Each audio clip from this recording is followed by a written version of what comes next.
Hey guys, what's up? My name is Anthony, and welcome to another edition of BnA Sports Talk. Now, like with all the mock drafts, I'm pretty sure yours are all destroyed. And like with all the mock drafts, I think you guys are sick and tired of hearing draft analysis. Oh, give these guys a grade. It's an A, it's a B. Okay, you can grade. I don't like the grades because the players haven't taken a step on the field yet. How do you know? These players have taken... these scouts have taken hours and hours to search these players.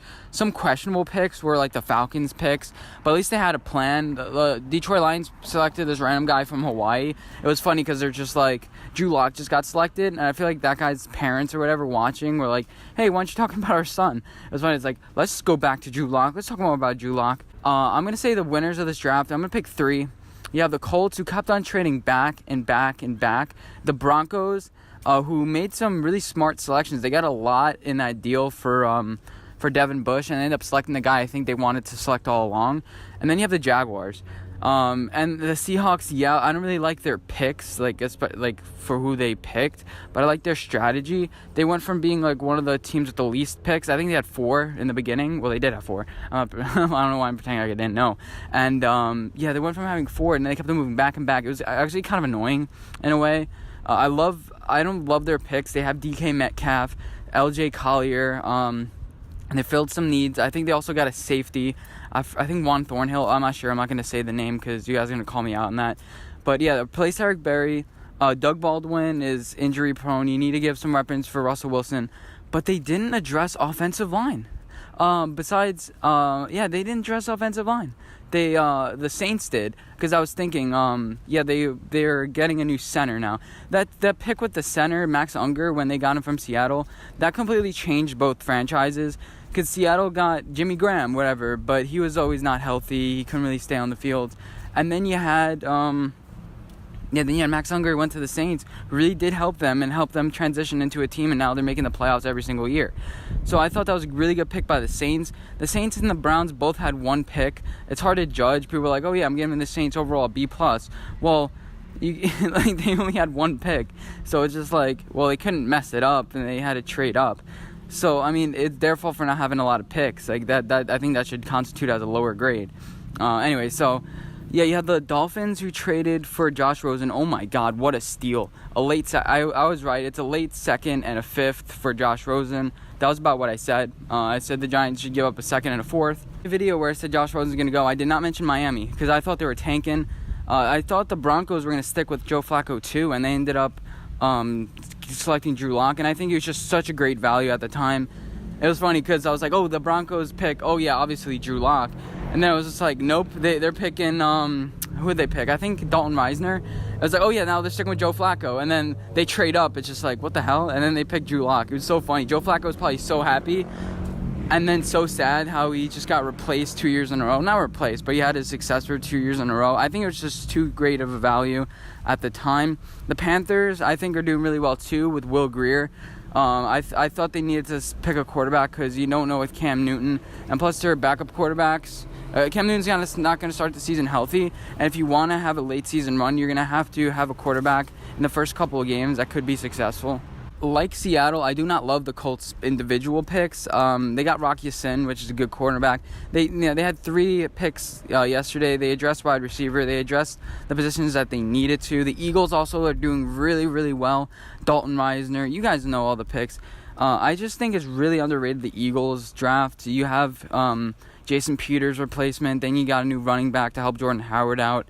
I'm not sure how big of an impact he's going to have day one, but I think they should have addressed their secondary just a little bit more than what they did. I think they did draft the defensive back, but I think they should address it just a little bit more. But you did help out Carson Wentz, and I think that's a good thing. The Bengals are doubling down on Andy Dalton. I thought that the Miami Dolphins would do that, and the Broncos would, but officially Bengals are going, Andy Dalton's our guy. They have a plan, good for them. Atlanta Falcons, they have a plan. We're not going to draft defense. We have a good defensive core, young defensive core. I don't think it's Super Bowl contending, but I always thought you have to bring in a veteran to that defense. Maybe they're trying to get Jadeveon Clowney next year, Eric Berry. I think you still need a free agent to come in. Dan Quinn, maybe he thinks his magic can work. He doesn't need a lot of talent. I'm not sure. Maybe the new offensive coordinator that they brought in, they're like, okay. The The Vikings, for some reason, drafted a tight end. I didn't understand that one. I think you should have still drafted an offensive tackle. That was a really confusing pick to me. As far as everything else, another winner, the Browns, Greedy Williams, they're helping their defense out. Still think they need a safety. The Chiefs picked Tyreek Hill's replacement. I think that's really good. And then they also drafted a defensive back. They filled positions and needs that were at the highest value. I think that's a perfect combination of things. And yeah, I mean, as far as the Browns, go back to them. Greedy Williams, Jarvis Landry, and Odell Beckham were on the same team at the same time, I believe. I'm not sure if they're on the same team. I think he was just coming in when they were leaving, but that's all nice chemistry. They're all from LSU, and I think they should have a good camaraderie there. But I'm just worried that when things go wrong, that they're not going to be able to deal with it, because LSU is usually, like, they're used to winning. And when you start losing, it's just like, oh God, this sucks. But again, a winning culture is a great culture at the same time. I just don't trust their coach. It's just me.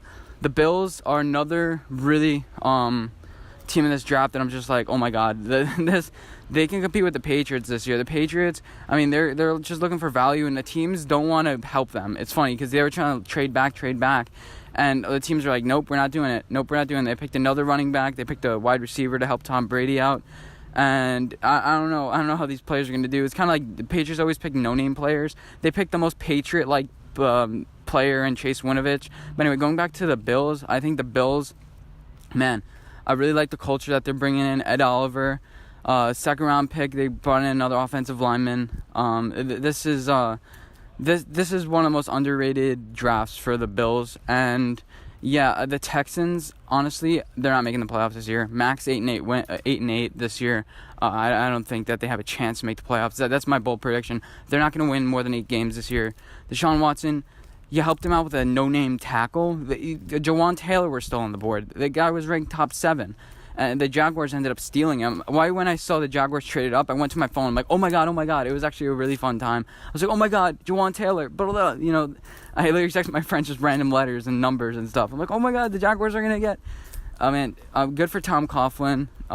This has been a really successful draft for them. Okay, so as far as the Giants, we could have gotten Josh Allen at 6 and then Will Grier at 95. Would that have been better? I don't know. I think you double down on your guy, Daniel Jones. It's funny because there's so many people with Daniel Jones. I'm like searching his name up. It's like, oh, country singer, actor, like philosopher. It's a lot of people have the name Daniel Jones. I don't think it's gonna fit because usually good quarterbacks have like the same amount of syllables in their first and last name. You had Paxton Lynch, that was bad. Jake Locker, that was bad. Brock Osweiler, that was bad. The only name that doesn't fit is Ben Roethlisberger, Thomas Brady, Drew Brees, Nick Foles. But players like Carson Wentz, Dak Prescott, or Dakota Prescott, they don't really work. They don't really work. So I'm kind of with the 2-syllable thing. Eli Manning, Peyton Manning. That's how I pick quarterbacks. That's how I'd pick quarterbacks. If I see a weird trend like that, I would do that too. And yeah, so as far as the Giants, I would have rather them pick Josh Allen almost at 6 than Will Grier at 95, but you weren't sure. Ryan Finley's still on the board, which is surprising. I think as far as today, what the Giants should do is address the safety, address the linebacker, Mac Wilson. I'm not sure if he's on the board. Chauncey Gardner-Johnson, those names, and get a big wide receiver. I think, I could be wrong, but I think the wide receiver for Arizona State's still on the board, and I'd honestly get him. He's a 6'5", 230, 40-pound, whatever. I don't really care about the weight guy who can make plays on the end. Daniel Jones and Eli Manning have the similar characteristics, but if I had to compare Daniel Jones to somebody, I'm going to make a whole video about this more in the future. He kind of reminds me of Brock Osweiler and Paxton Lynch. Not because of the syllable shit, but like because that they're both really tall, and they went to semi-decent schools. Arizona State. Brock Osweiler went to Arizona State. Paxton Lynch, I'm not sure it's Boston College. No, that was Matt Ryan. But they kind of went to lower schools. But the thing is, I think that they're not using Daniel Jones just because of his height. Him and Eli are about the same height. There's about like a half an inch difference. Brock Osweiler and him were 6'7", so they were picked because of their height. I don't think Daniel Jones is picked because of his height. I think Daniel Jones is hopefully going to develop to more of a Mitch Trubisky and more of the guy who can run, the new quarterback that could, duck it and run. You can have some run plays. He's a threat on the ground, but he could stand in that pocket and throw. In a system, it's all about fit. It's all about fit at some point. I swear, if Mitch Trubisky didn't find Matt Nagy, they didn't find each other, Mitch Trubisky would still be struggling. If Patrick Mahomes didn't go to Kansas City Chiefs, they'd be struggling, and he wouldn't be on the cover of Madden. Yeah, continuing with the Chiefs, they have a huge locker room problem right now. I'm not sure how they're going to solve it. It's funny because the Madden curse has officially started to affect Patrick Mahomes, with Tyreek Hill probably not going to play again. Kareem Hunt. What's next? Like Travis Kelce. And I feel really bad for Patrick Mahomes. But I think it's a good team, and good teams find a way to get out of bad situations, and if the Chiefs are a good team, they'll continue to fight. But I think I'm picking the Chargers division. They got Draymond Jones. They're really good value. Not a lot of noise, but quietly a really good draft. So I think I hit on all the points I wanted to. Like I said, Broncos top draft. The Giants didn't have that bad of a draft as people thought. I'd say the Texans are probably low in there. The Saints got a new center, which is good. And yeah, overall, some picks confused me. The Lions, I was going to go for them, and then this draft is kind of lackluster. People were thinking the Redskins had a really good draft. I don't think so. I think this draft has highlighted actually their ineptitude. Like, you have to have everybody on the same page, and that whole thing in the front office with we're not Dwayne Haskins, Josh Allen. Us, it was Daniel Jones is our guy. They put a trial balloon out, and like, he's our guy. We're sticking with him.